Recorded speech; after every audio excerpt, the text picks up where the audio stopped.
How does one know that someone with the total physical appearance of a man, how can one know that that person really is a woman? Do you have an answer to that question? To clarify, you're asking how can somebody know if they are a woman? And how can I know if that person is a woman? If not by the physical attributes, their natural and enduring biological sex. What's the alternative to that? So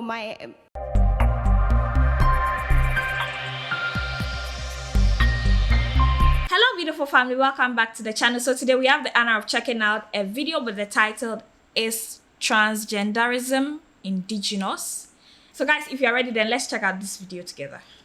Hi, Mr. Knowles. My name is Kat, and I have a question. And before I state my question, I just want to honor that we are all standing on the land that belongs to the Ojibwe Anishinaabe people. Thank you for mentioning that. I meant to mention that at the beginning of my speech, but I'm glad that Dakota, you could. Northern Cheyenne, and they have been here for time immemorial, and so that leads into my question. So you make the statement that transgenderism must be eradicated from public life entirely, and so I'm going to ask you a question about that, but prior to that, I want to just state that for 5,000 years BC, Gala transcribed and androgynous trans priests of Sumerian goddesses have been around and noted.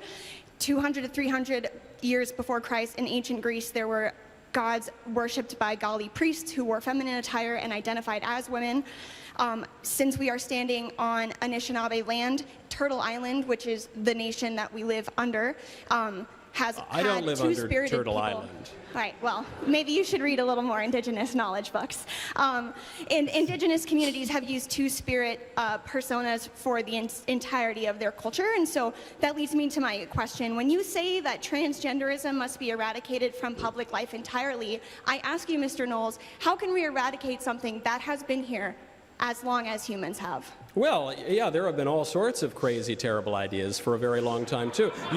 You're pointing to civilizations that committed human sacrifice, okay? You're saying that some ancient pagan tribe worshipped demons and therefore we need to castrate children. That's not a good argument. Yes, that's true. There were all sorts of terrible tribes. In fact, as recently as a little over 500 years ago, the Aztecs here in the Western Hemisphere slaughtered 80,000 people in a sacrifice to one of the demons that they worshipped within the span of 4 days. That's not a recommendation of doing that. I don't think that we ought to consider it. Though, unfortunately, in our increasingly pagan and liberal culture, we do commit human sacrifice to the tune of 800,000 babies a year sacrificed through abortion, and it would make the Aztecs blush what we do. But that doesn't make it the right thing. You refer to a notion that is increasingly popular on the left, which is the idea of the two-spirit among various indigenous tribes. That is not real. That is a contrivance of white liberals in America. There have been various conceptions of sex and gender for all of human history, but the idea of the two-spirited indigenous intuition of some modern transsexual living in New York City who's a man who very much desires to be a woman, that is a complete fiction. You will not find that in literature dating very far back. So what does it say about the question itself? The question, regardless of what the ancient Sumerians believed before they chopped up little kids or whatever, is it true? Can a man really be a woman, and can a woman really become a man?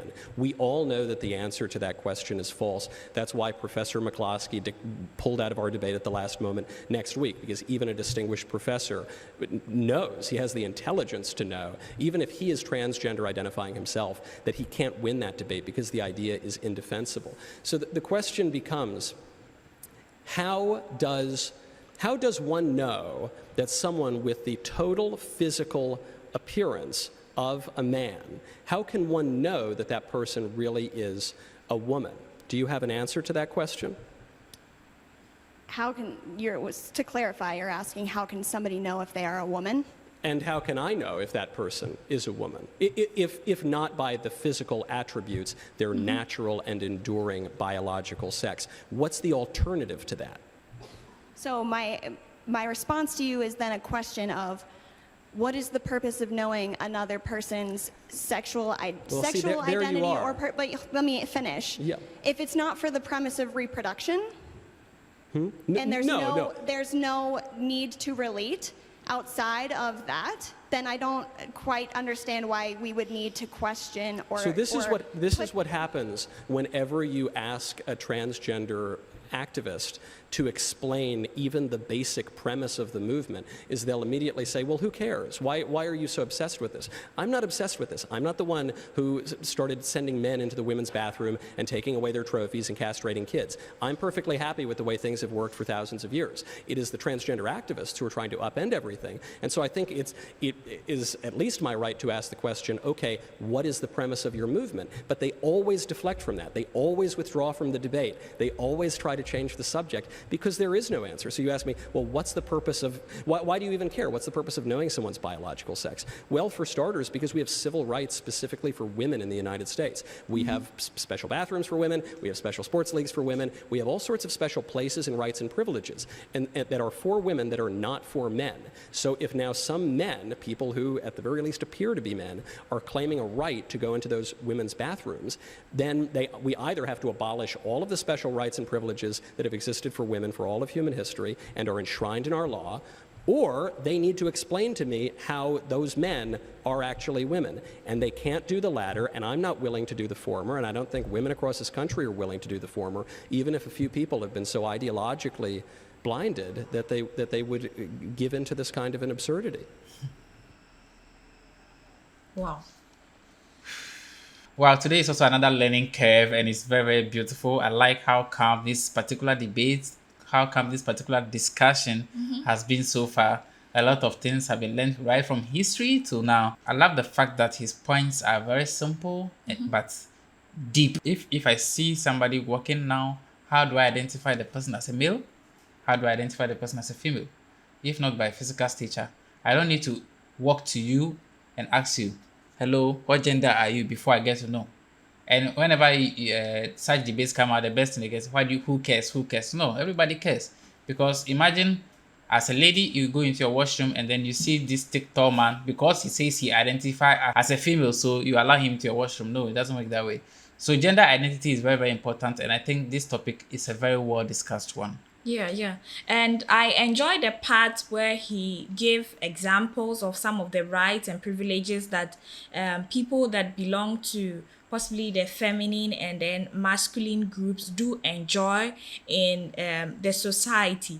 You can just imagine, because you're a woman, you're given like maternal leave, and then because you're a man, you're possibly given other privileges within the society. But this is something that has existed for a number of years, because we do consider these two parties in the society. But if now these things are also coming up, there's a new trend of transgenderism and then all that, should we just allow them to mingle among us and then find a way of getting comfortable around the situation? Or how do we deal with such situations? Possibly calling for a third law that will include transgenders, which I don't. Well, as he said, a lot of people will not find it very comfortable. Yes, but that's what the lady, or that's what they are trying to say, if possible, that they have to create a special law for them, or they should just, because you look like a man, but you say you identify as a woman, so we should push you into the women category. It doesn't just fit that way. Yes. The women themselves who are originally female will not feel comfortable having you around, except a few people who may subscribe to not having any challenge with it. But within them, I'm sure they may not find it very comfortable, except they are also transgenders. It's going to be very, very uncomfortable if I should enter a female washroom and then I see somebody that says, okay, so I'm male, but I identify as a female. I want to use your washroom. It's kind of going to be very uncomfortable for me, and I'm very sure that a few other women that will come to the washroom, it will be uncomfortable for them as well. And I love how this man educated this young lady, or drew her attention to the fact that it is very true that all these things have existed in a very long time. And even before we got to know that these things were existing, they were there. There are a lot of things that have existed, just like he spoke about the sacrifices and then all that. But through education, civilization, and then all that, it's a gradual process.